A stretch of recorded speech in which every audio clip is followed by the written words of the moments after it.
Hey, my friend, I'm Keisha K. Ham, Big Money Mayhem. And first of all, I would like to thank you for taking action and downloading my 4 videos. This will be the first video out of the 4. And this is pretty much a big, the number one thing you have to do when you first starting out flipping properties. And you normally have to find at least 100 properties to get 2 under contract. So you guys make sure you keep that in mind. You can't just get 1 property and think you're just gonna get it under contract. First, you have to go through several properties before you actually get that 1 property that will make it through closing. So with that being said, let me go ahead and jump right on in. I'm gonna show you a couple ways of getting leads. This is called the building your buyers list. So this is very important because once you get a property under contract, you don't want to hold on to it. You want to actually have buyers in place that's ready to go. So I just want to go ahead and show you right now how to build your buyers list. Okay.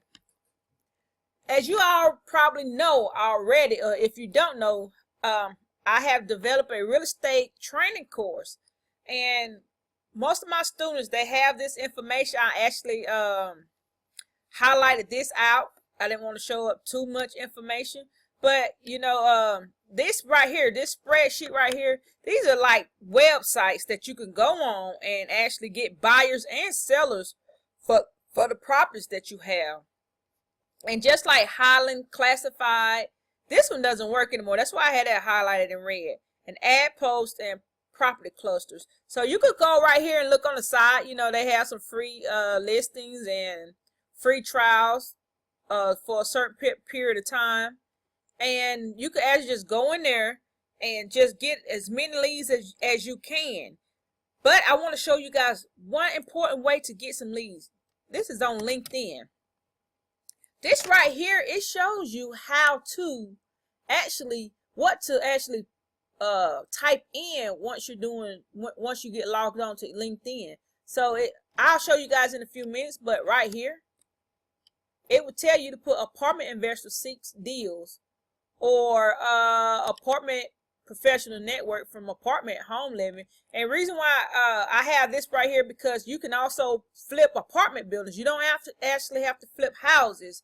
And you guys, when I talk about flipping, I'm not talking about getting a hammer and actually going out there and doing a lot of work and putting a lot of risk in it. I'm talking about flipping contracts.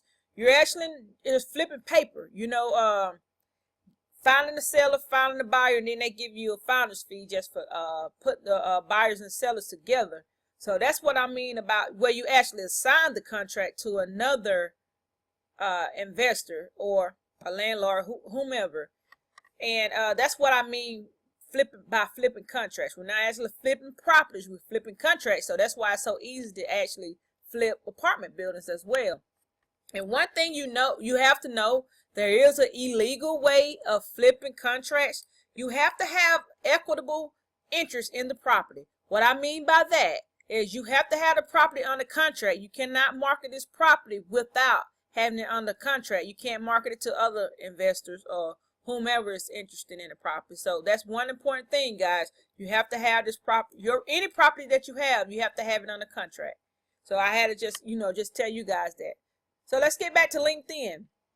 So once you're logged on to LinkedIn, it's similar. For those who don't know, it's similar to Facebook, and you go. It's mostly like a lot of business professionals that's actually doing a lot of business. So you could type in these little keywords and they would just pop up, you know, a lot of groups and a lot of individuals that's actually in that field. This doesn't actually have to do with real estate. It can have anything to do with any business that you're in. So let me go ahead and show you guys a very interesting way of getting some leads from LinkedIn.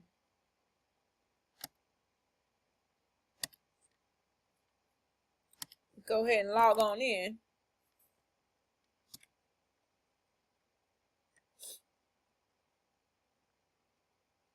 Okay. All right. You remember when I was telling you about what you could type in? You can type in some of those things right there, but I actually type in these. I'm just start with multifamily. I actually typed that up there in that listing. You see all these people names that pops up, right? You can actually press to connect with those people, and you don't want to actually go around and just connect with them and then throw your link around. You want to connect with them and actually just like a lot of their things. I know most of you guys have Facebook, and if someone that you have never seen in your life actually start liking a lot of your photos, you would go to their page and see who this person is, right? This is the same way with LinkedIn. You go in here, you trying to be a rapport. I mean, real estate, you have to be a rapport. So that's what you really want to do. You want to be a rapport in this industry. And you just go and like a lot of the things that they actually have posted. And eventually they'll look at your page and see that you're in real estate or whatever profession you're in. And then, they'll keep you in mind if you like their pages and post long enough. I mean, they'll actually go to you if they need some properties. Let's just say they actually saw me. I'm going in there and I'm posting a lot of not posted, but I'm liking a lot of things that each individual puts up. So, and they go on my page. They see that I own my own real estate company. I actually have my own real estate e-course out, and I flip apartment buildings, etc. And some they may have a property that come up, a buyer or a seller, and they see me, they know automatically, hey, this is Lakeisha. I know someone who actually has sold properties in Georgia or whatever. She could get those properties. So eventually, they'll actually connect with you. I mean, I get a lot of connections that way. And also, you want to join as many groups as you can. And I have joined a lot of groups actually. And that's why they have posts right there. But if it doesn't, you can just press join like I just pressed. And they actually take you to their site. And it's the same way. You go here. You don't have to post a lot of things, but you can like some things. So if this guy see me coming in liking a lot of their things every day, they're eventually going to go to my page and like, who is this young lady? So that's basically what you want to do. But the most important thing, guys, that I want to tell you guys and show you guys about building the buyers list once you get logged into LinkedIn and get your account set up. This is very, very important. You can go right here at My Network and go down to Connections.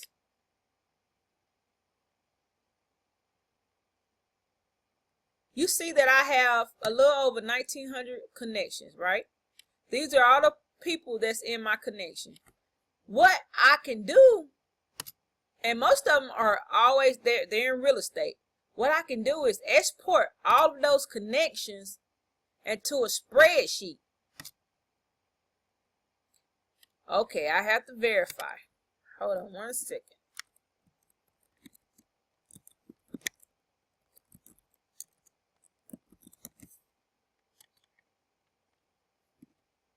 Okay, I verified. All right.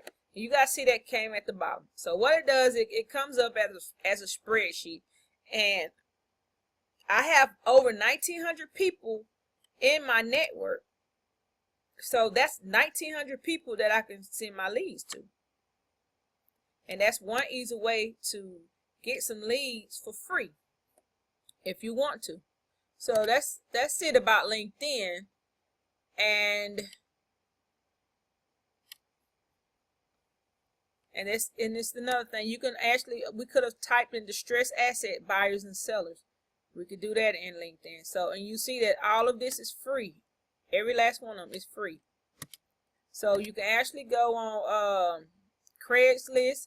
You can enter the city, and then you could type in REBO. You can go to Craigslist in another city. You could type in commercial. I mean, it's a lot of things that you can do. A lot of different things you can do. Now, I actually been testing out some sites, so there's some bad sites on there as well. They're not, I won't say they're bad, but they really didn't serve me any purpose. But my students, they'll get them in. They can pick and choose which ones they like. So let's just say, after building the buyers list, And this property is not for sale, guys. It is not for sale. This is some numbers that I'm actually just picking up, right?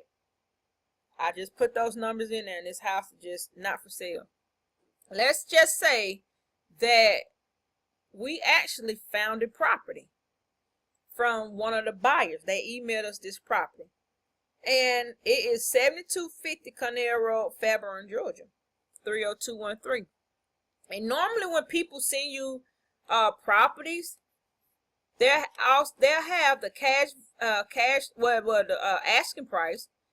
They don't always have the ARV, but I just put that in there just for this example sake. And they'll have the how many bed and bath it is, and the year it was built, and the square footage. It's one other thing. Let's just say it needed repairs, and we'll just put it need a little TLC, so we'll just start it at $5,000. Let's just say that they need $5,000 worth of work.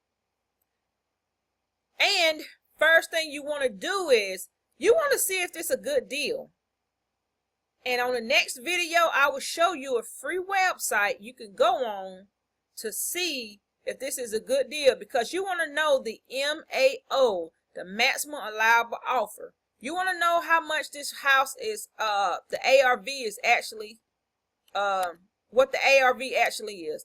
The ARV is actually the after repair value. The MAO is the maximum allowable offer.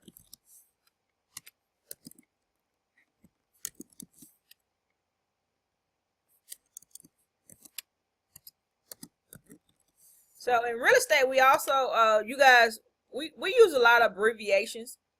And when I use them on the training, I'll make sure that I actually write them out and let you guys know what they are.